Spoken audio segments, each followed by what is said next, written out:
এপ্রিলের মাঝামাঝি সময় থেকে শুরু হওয়া তীব্র দাবদাহের পর অবশেষে এপ্রিলের শেষের দিকে নওগাঁ সহ সারা বাংলাদেশে ব্যাপক বৃষ্টিপাত লক্ষ্য করা গিয়েছে। বিশেষ করে এপ্রিলের 26 তারিখে দুপুরের পর নওগাঁতে হালকা ঝড়ের পাশাপাশি মাঝারি আকারের বৃষ্টিপাত লক্ষ্য করা গিয়েছে এবং পরবর্তীতে আরো 26 এপ্রিল থেকে গতকাল পর্যন্ত নওগাঁতে থেমে থেমে রাতে অথবা দিনের মাঝামাঝি সময় বৃষ্টিপাত লক্ষ্য করা গিয়েছে এবং বৃষ্টিপাতের কারণে নওগাঁর বিভিন্ন বিলগুলোতে পানি জমা হয়ে গিয়েছে। বিশেষ করে বর্তমান সময় নওগাঁতে ইদি ধানের মৌসুম চলছে, অর্থাৎ নওগাঁর ফসলি মাঠ জুড়ে কৃষক ইদি ধান চাষ করছেন আর অল্প কিছুদিন পর থেকে ইদি ধান কাটা আরম্ভ হবে, বিশেষ করে আমাদের এই পাঁচটাতে। তো অধিক বৃষ্টিপাতের কারণে ইদি ধানের জমিতে পানি জমা হয়ে গিয়েছে এবং ইদি ধানের জমিতে পানি জমা হয়ে যাওয়ার কারণে ইদি ধান কাটার ক্ষেত্রে কৃষক কিছুটা প্রতিবন্ধকতার শিকার হচ্ছেন।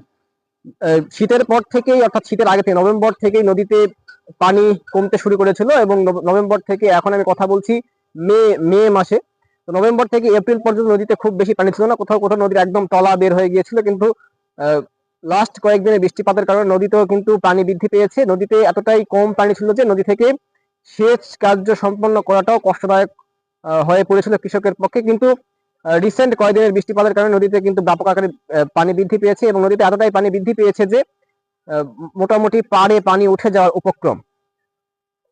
নদীতে একদমই পানি ছিল না, কিন্তু লাস্টের কয়েকদিনের বৃষ্টিপাতের কারণে কিন্তু এরকম অবস্থায় চলে এসেছে নদী। আর যেহেতু বৃষ্টিপাত হয়েছে সর্বত্র বাংলাদেশ ব্যাপী, সঙ্গত কারণে বাংলাদেশের যেগুলো বিল রয়েছে, বিল অঞ্চলের বিলে কিন্তু অধিক পানি জমা হয়ে গিয়েছে এবং সেই বিল থেকেই কিন্তু নেমে আসা পানির কারণে নদীতে ব্যাপক আকারে পানি বৃদ্ধি পেয়েছে এবং বিলে কিন্তু অসংখ্য কচুরিপানা জন্ম নেয়। বিশেষ করে শীতের এই সময়টাতে যেহেতু বিলে পানি কম থাকে, সংকট কারণে এই অল্প পানিতে ব্যাপক আকারে কচুরিপানা জন্ম নিয়ে থাকে এবং যেহেতু বিলে বৃষ্টিপাতের কারণে পানি বৃদ্ধি পেয়েছে এবং বৃদ্ধি পাওয়ার কারণে সেই পানি আবার বিল থেকে বের হয়ে নদীতে চলে আসছে।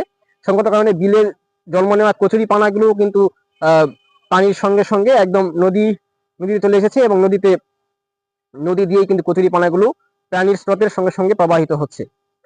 দর্শক, আমি বর্তমান সময়ে কথা বলছি নওগাঁ থেকে। নওগাঁ শহরের মাঝ দিয়ে বয়ে গিয়েছে ছোট যমুনা নদী এবং ছোট যমুনা নদীর পাড় থেকে মূলত আমি কথা বলছি।